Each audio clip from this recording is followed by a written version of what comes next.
Morning दोस्तों। स्वागत है आपका यूनिक एजुकेशन के ऑनलाइन चैनल पर। जैसा कि यूपीपी के लिए आपसे संविधान के टेस्ट करवाए जा रहे हैं और यूपीपी में उत्तर प्रदेश पुलिस में संविधान से क्वेश्चन ज़्यादा आने की संभावना है। अतः एक एक टॉपिक पकड़कर 10-10, 12, 15 क्वेश्चन करके आपको तैयारी करवाई जा रही है, ताकि यहाँ से क्वेश्चन आए अगर पेपर में तो आपसे गलती ना हो। अतः पूरे कॉन्फिडेंस से आप यहाँ पर टेस्ट दीजिए।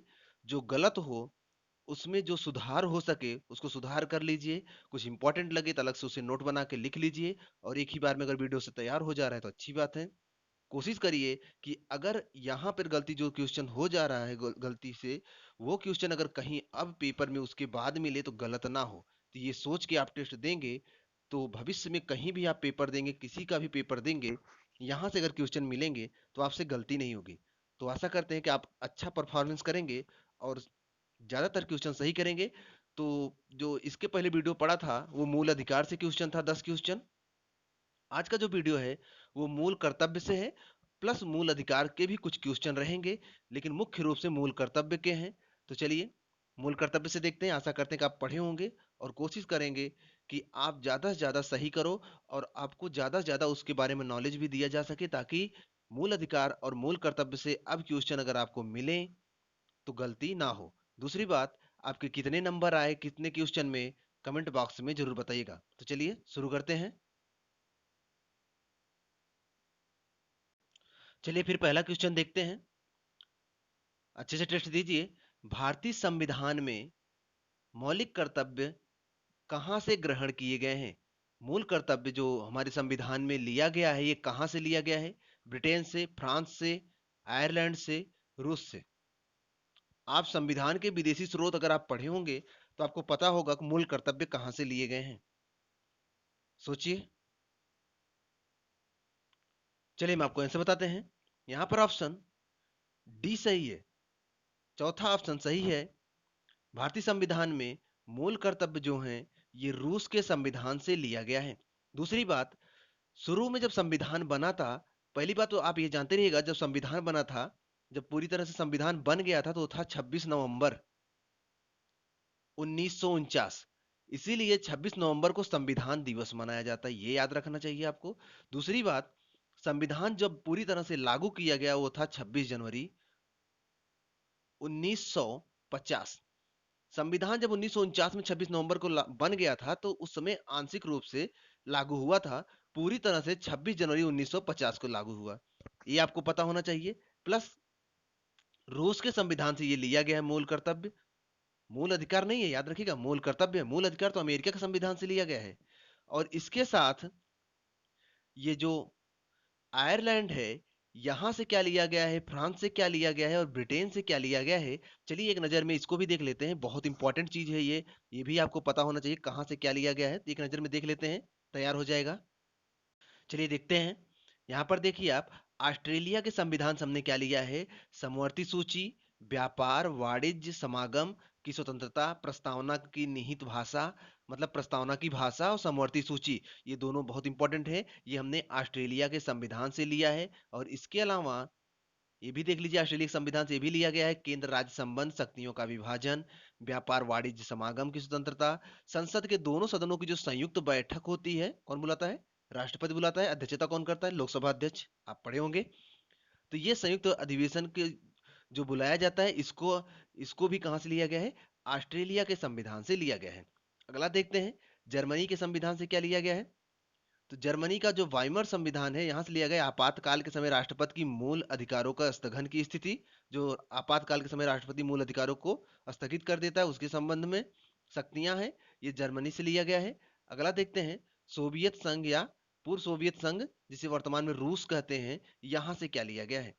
तो रूस से लिया गया है मौलिक कर्तव्य। इसको हम पीछे आपको बता चुके हैं। इसके अलावा प्रस्तावना में न्याय, सामाजिक आर्थिक राजनीतिक न्याय की बात प्रस्तावना में की गई है। जब आप भारत पढ़ेंगे प्रस्तावना, हम भारत के लोग भारत को एक संपूर्ण समाजवादी पंथ निरपेक्ष लोकतांत्रिक गणराज्य बनाने के लिए तथा उसके समस्त नागरिकों को सामाजिक आर्थिक राजनीतिक न्याय, ये जो होता है न्याय के बारे में, तो ये जो लिया गया है प्रस्तावना में, यह रूस के संविधान से लिया गया है।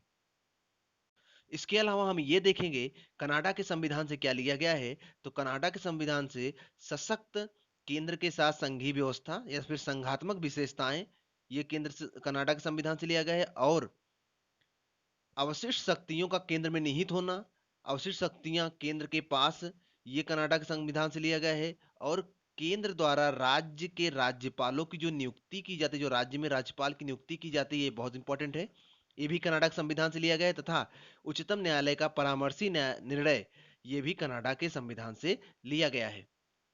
इसके अलावा अगर हम देखना चाहें कि आयरलैंड के संविधान से क्या लिया गया है, तो राज्य की नीति निर्देशक सिद्धांत अभी आपको पीछे बताया गया था। राष्ट्रपति के निर्वाचक मंडल की व्यवस्था, ये भी आयरलैंड के संविधान से लिया गया है। राष्ट्रपति के द्वारा राज्यसभा में साहित्य कला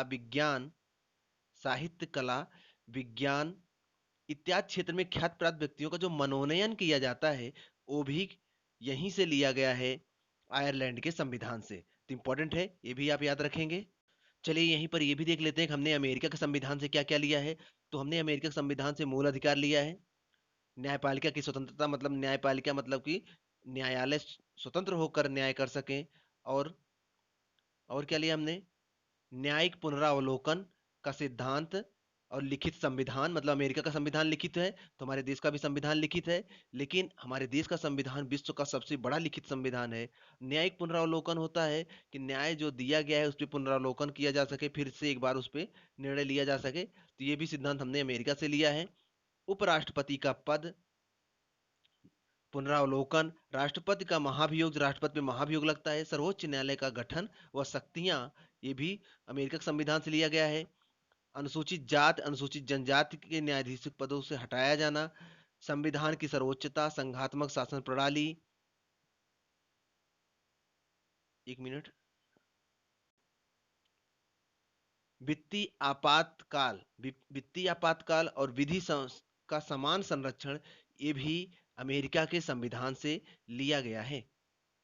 थोड़ा सा आगे और देख लेते हैं हमने ब्रिटेन से, मतलब जो अंग्रेज हमारे यहाँ शासन करने आए थे वहां से क्या क्या लिया है। संसदीय शासन प्रणाली, विधि का समान शासन, विधायी प्रक्रिया, एकल नागरिकता, मतलब हमारे यहाँ एकल नागरिकता जबकि अमेरिका में दोहरी नागरिकता होती है, मंत्रिमंडल प्रणाली, परमाधिकार लेख, संसदीय विशेषाधिकार, स्वतंत्रता बंदी प्रत्यक्षीकरण, आप पढ़े होंगे जो रिट जारी होता है याचिका, और संसद तथा विधानमंडल की प्रक्रिया, ये भी हमने ब्रिटेन के संविधान से ही लिया है।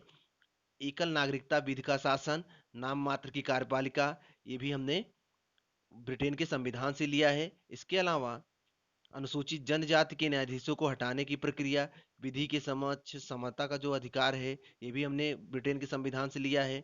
और लोकसभा तथा विधानसभा के मंत्रिमंडल का सामूहिक उत्तरदायित्व, मतलब मंत्रिमंडल सामूहिक रूप से लोकसभा के प्रति और उत्तरदायी होता है, तो यह भी हमने ब्रिटेन के संविधान से ही लिया है। चलिए थोड़ा सा और देख लेते हैं, हमने जापान के संविधान से क्या लिया है। तो विधि के द्वारा स्थापित प्रक्रिया जापान के संविधान से लिया है। फ्रांस के संविधान से हमने गणतंत्रात्मक शासन व्यवस्था, प्रस्तावना में स्वतंत्रता, समानता और बंधुत्व के आदर्श हमने लिया है फ्रांस के संविधान से। इसके अलावा दक्षिण अफ्रीका के संविधान से हमने क्या लिया है, दक्षिण अफ्रीका के संविधान से हमने संविधान में संशोधन की प्रक्रिया, राज्यसभा के सदस्यों का निर्वाचन लिया है। ये भी इंपॉर्टेंट है, तो आप इतना याद रखिएगा। तो यहाँ पर रूस आंसर होगा। चलते हैं नेक्स्ट क्वेश्चन पर। अगला क्वेश्चन है, क्वेश्चन ध्यान से देखिए। क्वेश्चन है, भारतीय संविधान के किस भाग में मूल कर्तव्यों के अध्याय को जोड़ा गया है। मूल कर्तव्य को किस भाग में जोड़ा गया है, भाग 3 में, भाग 3 का में, भाग 4 में, भाग 4 का में। सोचिए किस में जोड़ा गया है। चलिए हम आपको आंसर बताते हैं। यहाँ पर ऑप्शन डी सही है, भाग 4 का में। दरअसल भाग 3 में क्या है, देखिए, भाग 1 में भारत और राज्य संघ है, भाग 2 में नागरिकता है, भाग 3 में मूल अधिकार है, भाग 4 में नीति निर्देशक तत्व हैं, और भाग 4 का में मूल कर्तव्य हैं। तो यहाँ पर मूल कर्तव्य, यहाँ नीति निर्देशक तत्व, यहाँ पर मूल अधिकार हैं। तो इंपॉर्टेंट है, याद रखिएगा, यहाँ पर ऑप्शन डी सही है। चलते हैं नेक्स्ट क्वेश्चन में। चलिए अगला क्वेश्चन देखते हैं। अगला क्वेश्चन है, भारतीय संविधान के किस अनुच्छेद में भारतीय नागरिकों के मूल कर्तव्यों को शामिल किया गया है। मूल कर्तव्य किस अनुच्छेद में रखे गए हैं। अनुच्छेद 50 का, अनुच्छेद 50 ख, अनुच्छेद 51 क, अनुच्छेद 51। सोचिए किस अनुच्छेद में रखे गए हैं। चलिए मैं आपको आंसर बताते हैं। यहां पर ऑप्शन सी सही है। अनुच्छेद 51 क में रखा गया है। भाग 3 क में, सॉरी भाग 4 क में तथा अनुच्छेद 51 क में मौलिक कर्तव्य को रखा गया है, जिसे मूल कर्तव्य कहा जाता है। तो ऑप्शन सी सही है, इंपॉर्टेंट है, ध्यान रखिएगा। जबकि अनुच्छेद 50 में, 50 का नहीं 50 में, अनुच्छेद 50 में कार्यपालिका से न्यायपालिका का पृथक्करण दिया गया है। अनुच्छेद 51 में, 51 का नहीं 51 में, अनुच्छेद 51 में अंतरराष्ट्रीय शांति और सुरक्षा की अभिवृद्धि के बारे में वर्णन है। ये भी इंपॉर्टेंट है, याद रखिएगा। और यहाँ पर जो 51 का है, जो 51 का है ऑप्शन सी, ये मूल कर्तव्य से संबंधित है। तो आपको याद होना चाहिए, इंपॉर्टेंट है, ध्यान रखिएगा। चलिए अगला क्वेश्चन देखते हैं। अगले क्वेश्चन में देखते हैं कि निम्नलिखित में से किस वर्ष संविधान में मूल कर्तव्यों को अंतः स्थापित किया गया, मतलब जोड़ा गया। हमने आपको शुरू में बताया था कि शुरू में जब संविधान बना था तो मूल कर्तव्य उसमें नहीं था, बाद में जोड़ा गया। तो पूछा जा रहा है कब जोड़ा गया। 1972 में, 1976 में, 1977 में, 1978 में। सोचिए कब जोड़ा गया। चलिए मैं आपको आंसर बताते हैं। यहां पर ऑप्शन बी सही है, दूसरा 1976 में। दरअसल 42वां संविधान संशोधन हुआ था 1976 में, और सरदार स्वर्ण सिंह समिति के सिफारिश पर रूस के संविधान से मौलिक कर्तव्य लिए गए और उन्हें भारतीय संविधान के भाग 4 क में जोड़कर अनुच्छेद 51 क में रख दिया गया। तो कब जोड़ा गया। 1976 में, इंपॉर्टेंट है, याद रखिएगा। यहीं पर ये भी देख लेते हैं कि ये जो 1972 है, इस समय क्या हुआ था। तो 1972 में 29वां और 30वां संविधान संशोधन हुआ था। 1976 में 42वां संविधान संशोधन हुआ था, और 1977 में इंदिरा गांधी का शासनकाल का अंतिम वर्ष था। 1978 में मोरारजी देसाई की सरकार चल रही थी। तो ये आप चीज याद रखिएगा, इंपॉर्टेंट है थोड़ा सा। चलिए अगला क्वेश्चन देखते हैं। अगला क्वेश्चन है, मौलिक कर्तव्यों को निर्धारित किया गया। मौलिक कर्तव्यों को कब निर्धारित किया गया। 40वें संविधान संशोधन द्वारा, 43वें संविधान संशोधन द्वारा, 42वें संविधान संशोधन द्वारा, 39वें संविधान संशोधन द्वारा। सोचिए कब निर्धारित किया गया। चलिए हम आपको आंसर बताते हैं। यहाँ पर ऑप्शन सी सही है। 42वां संविधान संशोधन द्वारा भारतीय संविधान में मौलिक कर्तव्य को जोड़ा गया था। ये याद रखिएगा, बहुत इंपॉर्टेंट है, बहुत ज्यादा इंपॉर्टेंट है, पूछा जाता है पेपर में कई बार ये। और अगर बात करें हम 40वें संविधान संशोधन की, तो 40वें संविधान संशोधन में इसके द्वारा नवी अनुसूची में कुछ अधिनियमों को जोड़ा गया था 40वें संविधान संशोधन के द्वारा। और 43वें संविधान संशोधन की बात करें तो इसके द्वारा 42वें संविधान संशोधन को कुछ धाराओं को निरस्त कर दिया गया था, क्योंकि 42वें संविधान संशोधन में बहुत मनमानी तरीके से संविधान संशोधन किया गया था। इसलिए 43वें संविधान संशोधन के द्वारा कुछ धाराओं को निरस्त किया गया था। बाकी 42वां तो आप जानते हो, मूल कर्तव्य जोड़े गए थे। 39वें संविधान संशोधन की अगर हम बात करें, तो 39वें संविधान संशोधन में इस संशोधन के द्वारा व्यवस्था की गई कि राष्ट्रपति, उपराष्ट्रपति, लोकसभा अध्यक्ष तथा प्रधानमंत्री के निर्वाचन को न्यायालय में चुनौती नहीं दी जा सकती। और इसके बाद इसे 44वें संविधान संशोधन द्वारा फिर से समाप्त कर दिया गया। तो 39वां में यह किया गया था कि इनके निर्वाचन को चुनौती न्यायालय में नहीं दी जा सकती, लेकिन 44वें संविधान संशोधन द्वारा समाप्त कर दिया गया, मतलब अब न्यायालय में चुनौती दी जा सकती है। तो यहाँ पर ऑप्शन सी सही था, 42वें संविधान संशोधन द्वारा मौलिक कर्तव्यों को जोड़ा गया था, याद रखिएगा। चलिए अगला क्वेश्चन देखते हैं। अगला क्वेश्चन है, 1976 में 42वें संविधान संशोधन के में नागरिकों के लिए कितने मौलिक कर्तव्य निश्चित किए गए थे। मतलब जो 1976 में मौलिक कर्तव्य जोड़े गए थे तो कितने थे। 8, 10, 11, 12। सोचिए कितने थे। चलिए हम आपको आंसर बताते हैं। यहां पर ऑप्शन बी सही है। कुल 10 मौलिक कर्तव्य थे। शुरू में जब मौलिक कर्तव्य जोड़े गए तो कुल 10 मौलिक कर्तव्य थे। जब शुरू में मौलिक कर्तव्य नागरिकों के लिए लाए गए 42वें संविधान संशोधन 1976 में, तो कुल 10 मौलिक कर्तव्य थे। इंपॉर्टेंट है, याद रखिएगा। चलिए अगला क्वेश्चन देखते हैं। अगला क्वेश्चन है, निम्नलिखित में से कौन सी एक समिति ने नागरिकों के मूल कर्तव्यों को 1976 में सम्मिलित करने की अनुशंसा की थी? कोठारी समिति, बलवंत राय मेहता समिति, अशोक मेहता समिति, स्वर्ण सिंह समिति। सोचिए, किस समिति ने अनुशंसा की थी मूल कर्तव्यों को जोड़ने की? बहुत सी सिंपल क्वेश्चन है, सोचिए। चलिए हम आपको आंसर बताते हैं। यहां पर ऑप्शन डी सही है, सरदार स्वर्ण सिंह समिति। कई बार आपको ऊपर भी बताया गया था। आशा करते कि आप ये क्वेश्चन तो गलत नहीं किए होंगे। 42वां संविधान संशोधन 1976 में किया गया और उसके द्वारा सरदार स्वर्ण सिंह समिति की सिफारिश पर मूल कर्तव्य, मूल अधिकार नहीं, मूल कर्तव्य संविधान के भाग 4 का में अनुच्छेद 51 का में जोड़ दिया गया। तो इंपॉर्टेंट है, याद रखिएगा। चलिए चलते हैं नेक्स्ट क्वेश्चन पर। अगला क्वेश्चन है, भारत के संविधान के अनुसार भारतीय नागरिकों के मूल कर्तव्य निम्नलिखित में से क्या है? मतलब कौन कौन से उनके मूल कर्तव्य हैं? पहला है राष्ट्रगान, ध्वज आदि का सम्मान करना। दूसरा है वैज्ञानिक प्रवृत्ति का विकास करना। तीसरा है राष्ट्रीय एवं सांस्कृतिक विरासत का संरक्षण एवं परीक्षण करना। चौथा है उपयुक्त सभी। कह रहा है कौन से सही हैं? सोचिए। चलिए आंसर बताते हैं। यहां पर ऑप्शन डी सही है, मतलब सभी के सभी सही हैं। ये सभी के सभी मूल कर्तव्य में जोड़े गए हैं। अगर आप मूल कर्तव्य पढ़े होंगे तो आपको पता होगा कि सभी के सभी मूल कर्तव्य में हैं। चलिए चलते हैं नेक्स्ट क्वेश्चन पर। अगला क्वेश्चन है, निम्नलिखित में कौन सा एक मौलिक कर्तव्य नहीं है? ध्यान रखिएगा, नहीं है। नहीं को अंडरलाइन करना सीख लीजिए, आप पेपर में ऐसे ही क्वेश्चन आते हैं, गड़बड़ हो जाएगा। तो निम्नलिखित में कौन सा एक मौलिक कर्तव्य नहीं है? पहला है संविधान का पालन करना। दूसरा है देश की एकता और अखंडता की रक्षा करना। तीसरा है धर्मनिरपेक्षता का पालन करना। चौथा है सार्वजनिक संपत्ति को सुरक्षित रखना। सोचिए कौन सा आपका मौलिक कर्तव्य नहीं है। चलिए हम आपको आंसर बताते हैं।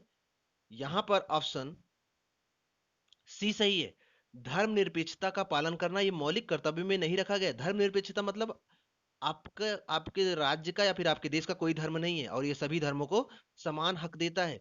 तो इसका वर्णन मौलिक कर्तव्य में नहीं किया गया है, तो ये मौलिक कर्तव्य में नहीं है। तो ऑप्शन सी सही है, याद रखिएगा। बाकी संविधान का पालन करना दिया गया है, देश की एकता और अखंडता की रक्षा करना ये भी दिया गया है, सार्वजनिक संपत्ति को सुरक्षित रखना ये भी दिया गया है, लेकिन धर्मनिरपेक्षता का पालन करना ये मौलिक कर्तव्य में नहीं दिया गया। तो ऑप्शन सी सही होगा। चलते हैं नेक्स्ट क्वेश्चन पर।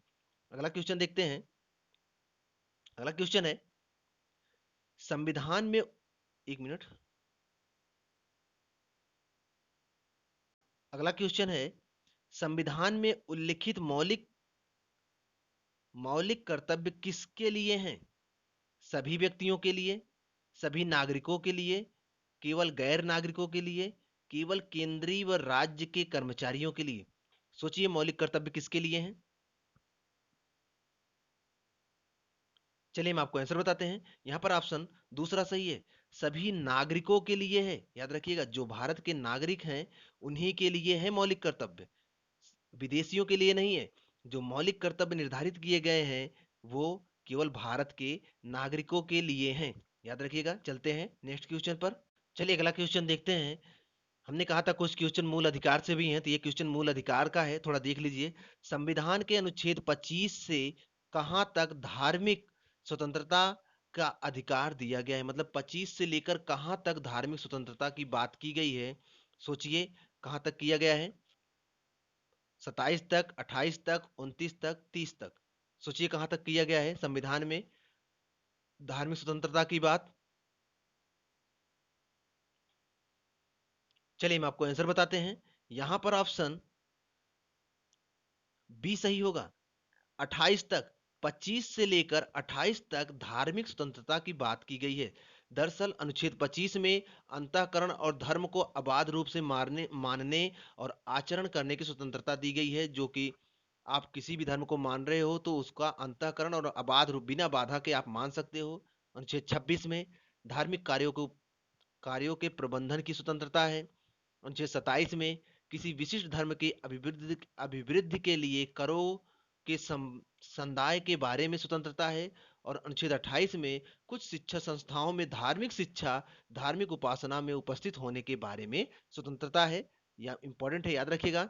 अनुच्छेद 30 में जो यहाँ पर दिया गया है, इसमें क्या है, शिक्षा संस्थाओं की स्थापना और प्रशासन, मतलब अल्पसंख्यकों के लिए शिक्षण संस्थानों की स्थापना और प्रशासन करने का अल्पसंख्यक वर्गों का अधिकार जो है अनुच्छेद 30 में दिया गया है। तो इंपॉर्टेंट है, याद रखिएगा। चलिए अगला क्वेश्चन देख लेते हैं। ये क्वेश्चन रिपीटेड है, आशा करते हैं सही करेंगे आप। संपत्ति के मौलिक अधिकार को कब खत्म कर दिया गया? 1976 में 42वां संविधान संशोधन, 1978 में 44वां संविधान संशोधन, 1978 में 42वां संविधान संशोधन, 1973 में 44वां संविधान संशोधन। थोड़ा सा भी पता होगा तो आप सही कर लोगे। सोचिए कौन सा सही है। चलिए आपको आंसर बताते हैं। 1978 में 44वां संविधान संशोधन हुआ था। उसी के द्वारा संपत्ति के अधिकार को मूल अधिकार से हटाकर अनुच्छेद 300 का में रख के एक विधिक अधिकार बना दिया गया, ये याद रखिएगा। 42वां संविधान संशोधन 1976 में ही हुआ था, लेकिन उसमें यह व्यवस्था नहीं की गई थी। बाकी ये दोनों गलत हैं, इन्हीं दोनों में से एक था, तो ये ऑप्शन बी सही है, याद रखिएगा। ऑप्शन बी सही है, यहाँ पर इंपॉर्टेंट है, याद रखिएगा। पिछले वीडियो में भी इसके बारे में बताया गया था, तो आशा करते हैं कि ये क्वेश्चन आपसे गलत नहीं हुआ होगा। चलते हैं नेक्स्ट क्वेश्चन पर। अगला क्वेश्चन देखते हैं। क्वेश्चन है, बेगार को निषिद्ध तथा स्त्रियों के क्रय विक्रय पर रोक कौन सा मौलिक अधिकार लगाता है? स्वतंत्रता का अधिकार, समानता का अधिकार, शोषण के विरुद्ध अधिकार, संस्कृत एवं शिक्षा का अधिकार। सोचिए कौन सा मौलिक अधिकार लगाता है। बेगारी जो होता है उसको रोकना और स्त्रियों के क्रय विक्रय को रोकना, कौन सा मौलिक अधिकार लगाता है? चलिए हम आपको आंसर बताते हैं। यहाँ पर ऑप्शन सी सही है, शोषण के विरुद्ध अधिकार। ये बिगार और स्त्रियों के क्रय विक्रय पर रोक लगाता है, इंपॉर्टेंट है। दरअसल शोषण का विरुद्ध अधिकार जो मूल अधिकार है हमारा, यह 23 से लेकर 24, मतलब अनुच्छेद 23 और 24 में दिया गया है। अनुच्छेद 23 में मानव के दुर्व्यापार और बलात्श्रम का निषेध है, और अनुच्छेद 24 में कारखानों आदि में 14 वर्ष तक के बालकों का प्रवेश निषेध किया गया है। तो ये उसी के अंतर्गत है। तो शोषण के विरुद्ध अधिकार ऑप्शन सी सही है, इंपॉर्टेंट है, ध्यान रखिएगा। चलिए अगला क्वेश्चन देख लेते हैं, बहुत इंपॉर्टेंट है। निम्नलिखित मौलिक अधिकार में से किसे अंबेडकर साहब ने संविधान की आत्मा कहा है? समानता के अधिकार को, संपत्ति के अधिकार को, धार्मिक स्वतंत्रता के अधिकार को, संवैधानिक उपचारों के अधिकार को। सोचिए। चलिए हम आपको आंसर बताते हैं। यहाँ पर ऑप्शन डी सही है, संवैधानिक उपचारों के अधिकार को। जब आपके मूल अधिकार हनन होते हैं तो आप अनुच्छेद 32 के तहत सर्वोच्च न्यायालय जा सकते हो। इसे ही संवैधानिक उपचारों का अधिकार कहा जाता है। इसे ही डॉक्टर अंबेडकर साहब ने मूल अधिकार की या फिर संविधान की आत्मा कहा है। तो इंपॉर्टेंट है, याद रखिएगा। चलते हैं नेक्स्ट क्वेश्चन पर। अगला क्वेश्चन है, भारतीय संविधान के अनुच्छेद 25 का संबंध है। अनुच्छेद 25 का संबंध किससे है? समानता के अधिकार से, धार्मिक स्वतंत्रता के अधिकार से, अल्पसंख्यकों के अधिकार से, संपत्ति के अधिकार से। सोचिए। चलिए हम आपको आंसर बताते हैं। अनुच्छेद 25 का संबंध धार्मिक स्वतंत्रता के अधिकार से है, इंपॉर्टेंट है। दरअसल अनुच्छेद 25 से 28 के बीच में धार्मिक स्वतंत्रता का अधिकार दिया गया है, उसी में अनुच्छेद 25 भी आता है। तो ये उसी से संबंधित है। यहाँ पर ये वीडियो कंप्लीट होता है। आशा करते हैं कि आपके नंबर अच्छे होंगे। प्लस अगर आपसे कोई गलती हुई है इस वीडियो में, जो क्वेश्चन गलत हुआ है उसे आप नोट बना लीजिए, या फिर यही वीडियो एक बार और देख लीजिए, तैयार हो जाएगा। आशा करते हैं कि धीरे धीरे आपके अंदर सुधार हो रहा है, और भविष्य में आप यहाँ से क्वेश्चन आएंगे तो गलत नहीं करेंगे।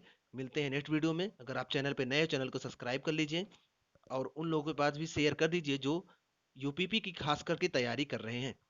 और अगर आप गंभीर विद्यार्थी हैं तो टेस्ट अच्छे से लगाइए, पूरे कॉन्फिडेंस से लगाइए, जो गलती हो रही है उसे सुधारिए, ताकि नेक्स्ट बार या फिर अगली बार जब वो मिले तो गलती ना हो। मिलते हैं नेक्स्ट वीडियो में, तब तक आप पढ़ते रहिए।